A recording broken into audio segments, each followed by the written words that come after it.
Hello and welcome to Sri Lanka 99.94 Cricket Every Day. My name's Mark Machado from the Myriad in London, and I'm joined as always by Estelle Devon from the Paparay. If you think I've sound a bit nasally, you're right, I've got a bit of a blocked nose. It's kind of cold and flu season in London. You're listening to Sri Lanka 99.94, your new home for Sri Lanka content. We drop it into your podcast feed and on YouTube and the 99.94 app several times every week. So please do rate, review and subscribe. Thank you for joining Cricket's Conversation.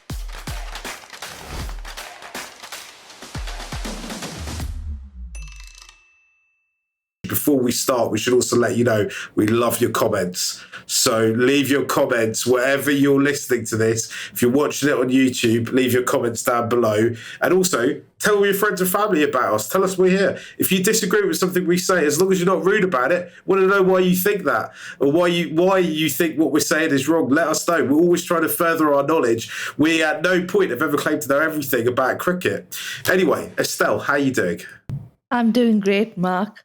Really enjoying the LPL. Yeah, the Lanka Premier League. Obviously, I've been quite clear that I believe this is the premier franchise tournament in the world. It started with a bang a few days ago, earlier this week. We went into it in our preview episode. We said the team to look out for, the team we're all most excited to see what they're going to do, are going to be the Jaffna Kings. And they've definitely the ones who've come out and performed, right? Yeah, absolutely. And I think they didn't start off well, did they? In that first game, they looked well out of that game until like the midway mark in Gall's innings, but just somehow managed to pull things back. I think what's most impressive is the fact that they no longer have Wanindu. Wanindu was their top wicket taker in both the previous seasons. They don't have Hasaranga this time around, but they've still managed to find some kind of, that magic they had in the first two seasons. They've managed to kind of maintain it. I'm very excited to see how it goes, because I did say in the previous episode that I'd like to see somebody else kind of challenge for the title. But right now, just 2 games in, but Jaffna is looking really good, particularly with the ball. Yeah, absolutely. The other team that has started with an absolute bang is Wanindu's side, the side he's moved to. The Falcons have well and truly landed from Candy. They've impressed me a lot as well, and again seem to be the early pace setters along with Jaffna, right? Yeah, I think looking at the squads, a lot of people were talking about how those two teams are going to be kind of the front runners. Jaffna, in the sense that, not so much in the sense that they've got some of their players like Tisara Pereira, Shoaib Malik don't really play international cricket anymore. So although they are experienced and they have the record behind them, they're not in the game currently, right? But Candy, on the other hand, had managed to rope in quite a few good players, and particularly with the likes of Chamika Karunaratne and Pathum Nisanka also coming into the side with Wanindu Hasaranga. They look like a really strong side, and they started the tournament really, really strongly. I'm very excited to see the matchup between the two sides, because that will be very interesting to see how things go. Yeah, that looks like that is going to be one heck of a game, isn't it? The first thing that strikes me about watching the Lanka Premier League is I'm not entirely sure what the purpose of the LPL is. Is it to develop Sri Lanka's players so that when they go on to play, to give them the best opportunity, to give Sri Lanka the best opportunity to be successful internationally, to give them exposure against, firstly, to kind of, I suppose, boil down the pool, give them the whole kind of, as much as is possible, the kind of carnival atmosphere of international cricket, or as close to as possible of franchise cricket, and to get them also exposure against playing against international players? Or is it to build up an actual viable product for that can make money for Sri Lanka cricket, as in the governing body, and be a product that is marketed around the world and there's a huge audience around the world? Because I feel at the moment, when you look at it, it feels like it's somewhere in the middle, right? Because it is doing kind of all of those things. But I think if it is going to be a marketable product, they need to do a little bit more. And I'm mainly thinking they need to make it look a bit more for spectacle. I think the cricket's quite entertaining. I think it's a decent quality. There's actually, because of the nuances of Sri Lanka cricket, you're seeing of cricket in Sri Lanka, you're seeing things that you might not see in other leagues. For example, just the variety of bowlers on display, the amount of left arm spin. To be honest, we haven't seen too many slingers at the moment, but I'm sure at some point down the line we'll start to see them re-emerge. But when I look at it on TV, I just think there's, from a production perspective, and I should also kind of say I do come from a production background myself, I think that they can kind of jazz up the show a little bit. And I think the first thing they've got to try and do is get bigger crowds in the stadium, right? Yeah, I think you're absolutely right. I think that's the reason that it doesn't look the kind of the product that you want it to be. It's the crowds. And I think it's interesting. I think playing it in Colombo would have been somehow worse because I don't think there would have been crowds in Colombo either. I'm hopeful Pallakele will produce more crowds because generally we've seen bigger crowds in Pallakele, and this time it'll be the first time they are playing the LPL there. So I'm hopeful this next stage. So after today's game, this weekend's games should have a bigger crowd. Also, just coming back to the whole purpose of it, in an ideal world, we'd want it to be developing players, but I think at the end of the day, it's meant to be a product that makes Sri Lanka cricket money, right? But is it not weird? Friday is a rest day. That is, and I think this happened last season as well, where either it was a public holiday or something, and there were no games on that day, which to me is so strange because if you are expecting people to come, it's going to be for the night games and it's going to be on the weekend, right? Essentially a 2 to 3 week tournament, you give up one weekend. It's a real waste. I feel like, not having that game on Friday. Maybe they should have, I don't know, started one day late or I don't know, done something so that they could fit in a game at least on Friday night, which I'm sure would have drawn bigger crowds than we've seen during the week so far. Yeah, absolutely. I think not having a game on a Friday night is a total disaster for the tournament. Though I wonder if that was a TV issue, right? If TV schedulers said, you know what, there's actually a lot of other cricket going on tomorrow. You might not be able to get space and global schedules around the world. How much really, can the but Mark, Premier League... This is the best league, the biggest league in the world, right? Yeah, exactly, right? I'll be honest, Pakistan versus England is due to start tomorrow. I would much rather watch Dambala versus Gaul, to be honest. I think that's a much more exciting fixture than a test match involving Pakistan and England. Especially because if Pakistan are going to create these pitches that are high scoring, there'll be no wickets tomorrow. It'll be dull. Don't watch that. Watch the Lanka Premier League.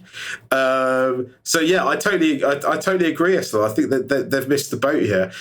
Shall we take a quick break? We've talked about Jaffna. We've talked about Kandy. Let's talk about the other teams, and also at some stage, let's talk about the players that have caught your eye so far. You're listening to Cricket's Conversation on 99.94. Whatever your team, we have the show for you on podcast, YouTube, or on the 99.94 app. We have India, England, South Africa, West Indies, and now Sri Lanka covered.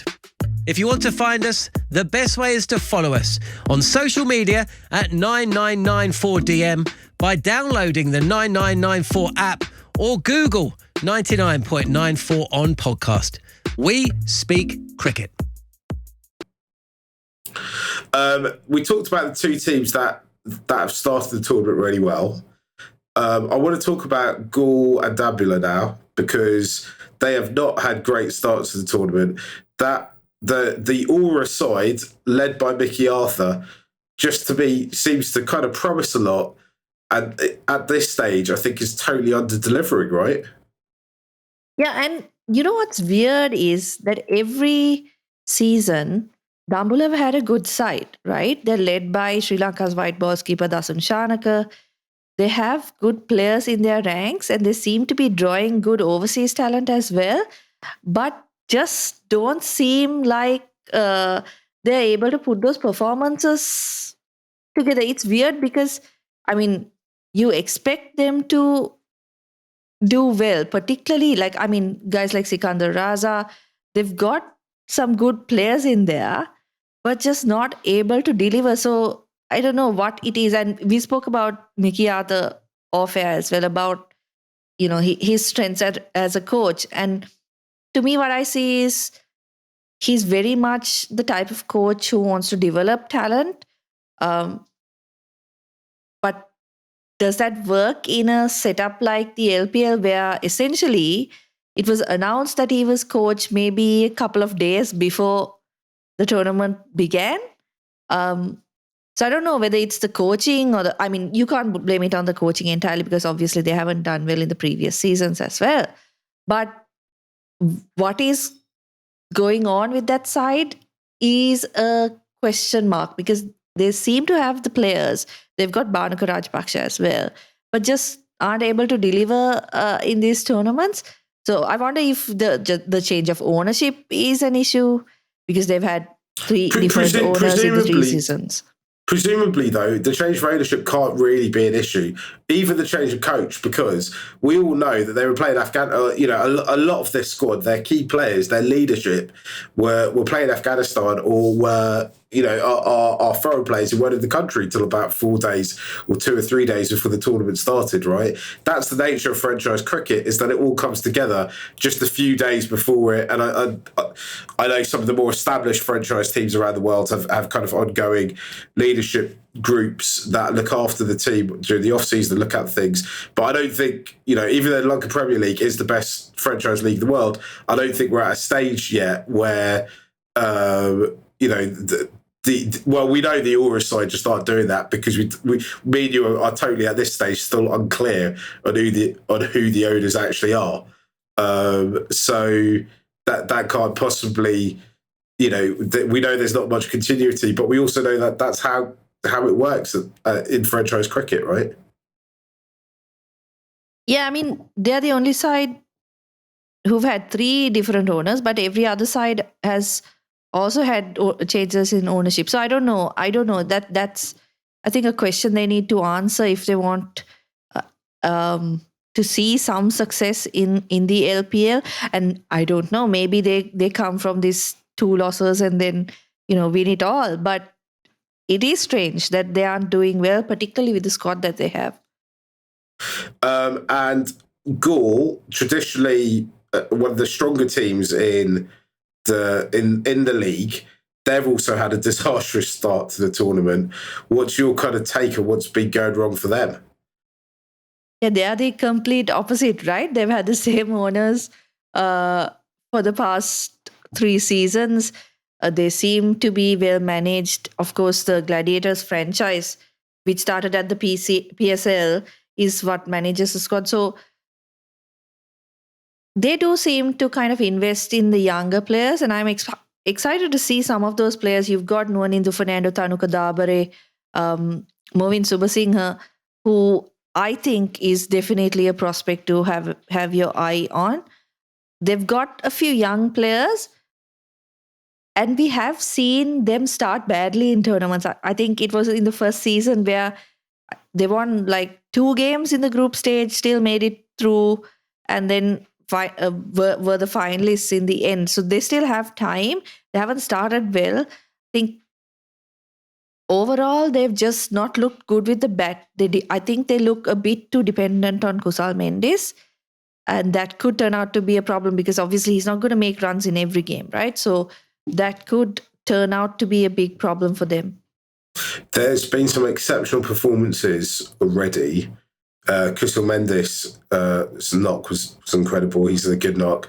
And Pathum Sankas had a good knock. And we saw the Jaffna openers have a good knock in their second match. Carlos Braithwaite, who will be known to in England, he's deemed too good for our franchise league in England, the English one, the 100, and is a commentator over here.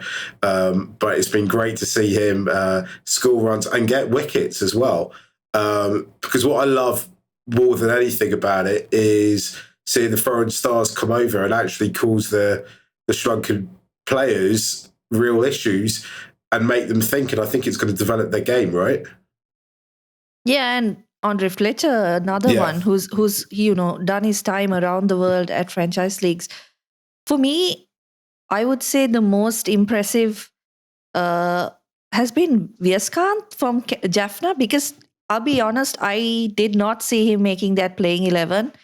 I felt like Suminda Lakshan would be the one they pick. Now that there's no one in Duhasaranga, that they'd go with his leg spin. He's, of course, been in Sri Lanka squads. He's been around the Sri Lanka setup. But obviously, Tiruna Kandambi has been, he's had his eye on Viaskant.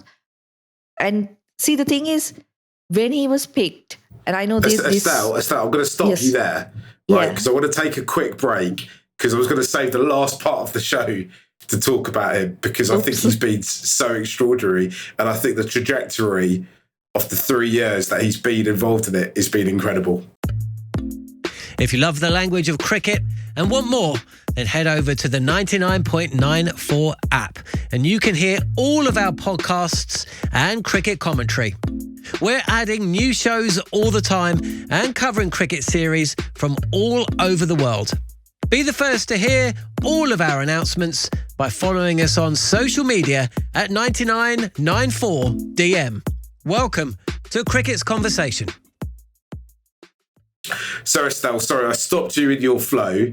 Let's talk about Viaskant again, because for me, he's been the breakout star of at least the first couple of rounds of this tournament. And I think it's a testament to the investment that the Jaffna franchise, and it is, you've got to call it a franchise because it's now across 2 ownerships, have put into him, right? Yeah, it's funny because I know when he was picked for that first game, I'm sure a lot of people must have been thinking, this is just, for representative purposes, right? You want the guy from Jaffna to be playing in the side, because Jaffna the franchises have obviously kind of made that kind of commitment in the past as well.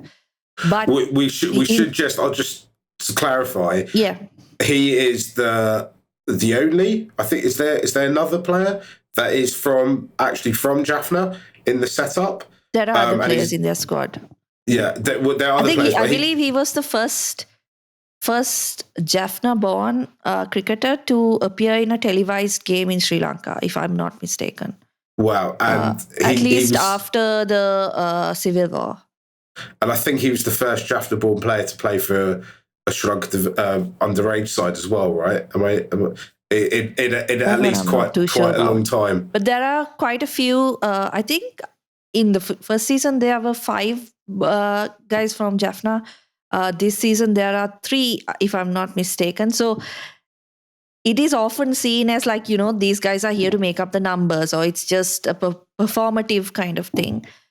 But in the first 2 games, he was exceptional, right? He was brilliant with the ball. I think the way he varied his pace, and the way he kind of, in a sense, was able to outthink some of the batters was really good, because he doesn't get a lot of opportunities in first-class cricket. I'm not sure he has played even one game. He is with Tamil Union, if I'm not mistaken, a kind of a star-studded side. So it will be pretty tough for him to break into that side. But despite that, and I'm sure there are lots of other challenges. Of course, he would have had to move to Colombo from Jaffna. He's still very young.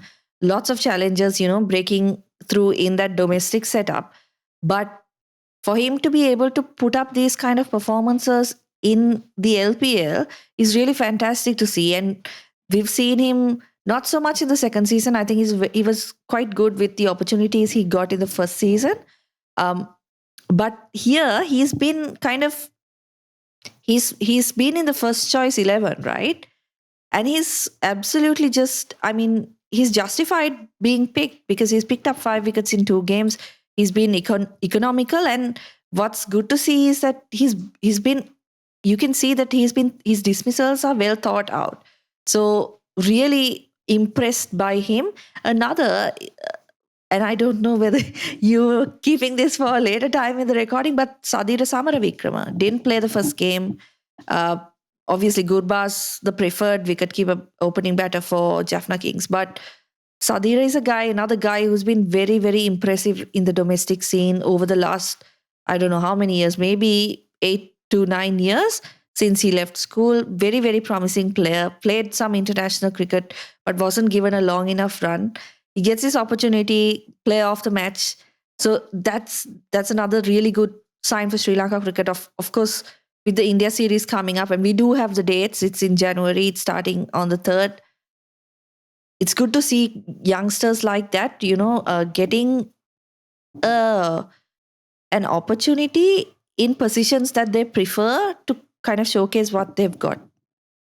Just going back to Veerskant, what I want to draw comparisons between what Jaffna have done and what has happened in South African cricket, right? Because, and I don't want to get political about this because it's unfair for me to, because I've never lived in Sri Lanka, sadly, so I don't know what it's like on the ground. But it's quite clear if you look at where the players are coming from that there is a large swathe. If you are born geographically in the north or east of the country, you are less likely to be a professional cricketer, and your chances of representing Sri Lanka are very, very slim. What could have, and this is an issue that anyone involved in Sri Lankan cricket is aware of and has talked about.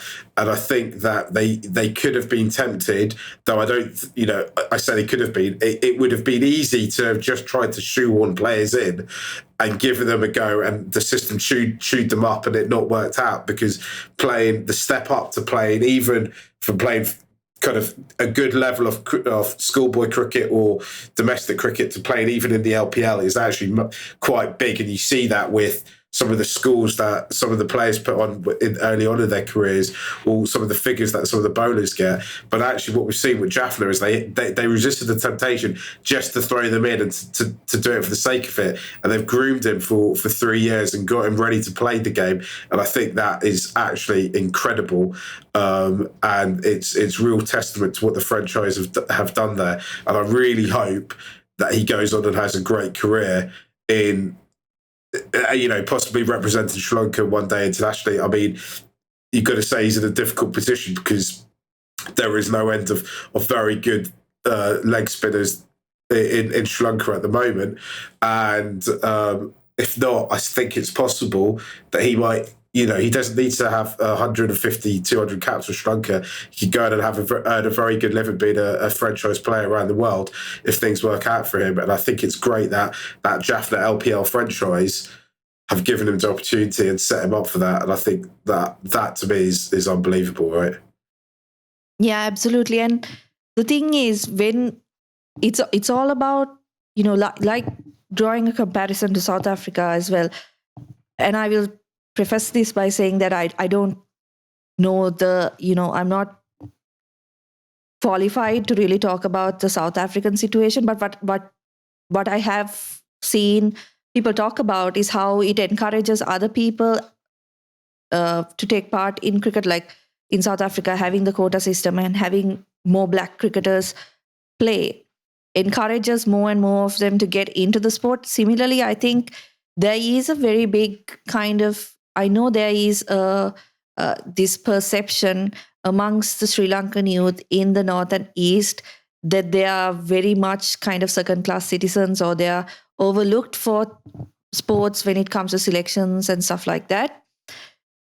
So sometimes it's very easy to kind of, not even attempt to make it big in Sri Lanka cricket, because you think it's of no use because you're not going to be picked anyway. And even if you are picked, having to move to Colombo and, having to kind of uproot your life completely just for a chance, which might not work out, is just too much for a lot of people to think about. But just having someone like Veerskant, and I think there are a couple of others in that squad, just be in that setup and to see them on TV, to see them doing well, to see them getting opportunities is going to encourage a lot more youth in those areas to get into the sport. And it's not just the North and the East. I think even other areas of the country where you don't see that many players come through. When they do see players like Viaskant coming from difficult situations, coming from areas that we don't see too many cricketers coming from, is going to encourage a lot of those players to come through. And we know, I mean, there is talent everywhere in Sri Lanka, right? Some of them probably never hold a leather ball in their hands for their lives, but could have been the next Murali or the next Malinga or the next Kumar Sangakkara. So just seeing players like Viaskant coming through the system, I'm sure will encourage a lot more of those youngsters to get into the game and pursue this as like a dream. Absolutely. There's been loads of other great performances. You mentioned Sadira, there's Siobhan Daniels, and we haven't even mentioned Dunath, my favourite as well. We're going to do loads more episodes on the Lanka Premier League. So if you've just finding us, please hit subscribe. As I say, tell your friends, leave your comments. We'd love to hear from you. I think we'll leave it there for today, Estelle, and we'll be back again soon. Thanks for listening to Sri Lanka 99.94, where we speak cricket every day. Please do rate, review and subscribe wherever you enjoy your podcast. You can download the 99.94 app and follow us on Twitter at Mark Machado. That's me. You can follow Estelle at Estelle_Vasudair1. Never miss out. Join our 24/7 conversation on social media and follow us at 9994DM. Cricket every day, your way.